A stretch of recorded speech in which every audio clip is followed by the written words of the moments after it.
एका नगरसेवकाचं काम असतं की पाणी पुरवठा असो, स्वच्छता असो, शिक्षण, स्वास्थ्य, पायाभूत सुविधा या सगळ्या लोकांना उपलब्ध करून देणं. तर आताच्या घटकेला मला खरंच प्रश्न पडतो की अजित पवार गटाच्या लोकांनी ज्यांना तिकीटं दिली त्यातलं पहिलं म्हणजे आपण आंदेकर म्हणू की त्यांच्या दोन महिलांना तिकीट दिली जी जेलमध्ये. तर जेलमधून या सगळ्या गोष्टी ते नागरिकांसाठी कशा करणार आहेत. तर नंतर बापू नायर असो किंवा गजा मारण्याची पत्नी असो, ही सगळी गुंड माणसं या सगळ्या गोष्टी म्हणजे स्वच्छता, गटर साफ करणं, पाणी पुरवठा करणं या सगळ्या गोष्टी करणार आहेत का.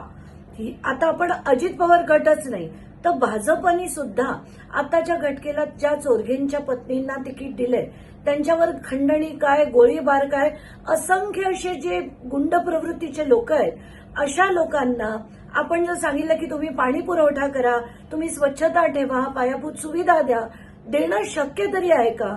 तर हे राजकारणात चाललंय काय, राजकारणात चाललंय काय आणि कधी भानावर येणार हेच मला आता कळेनासं झालंय.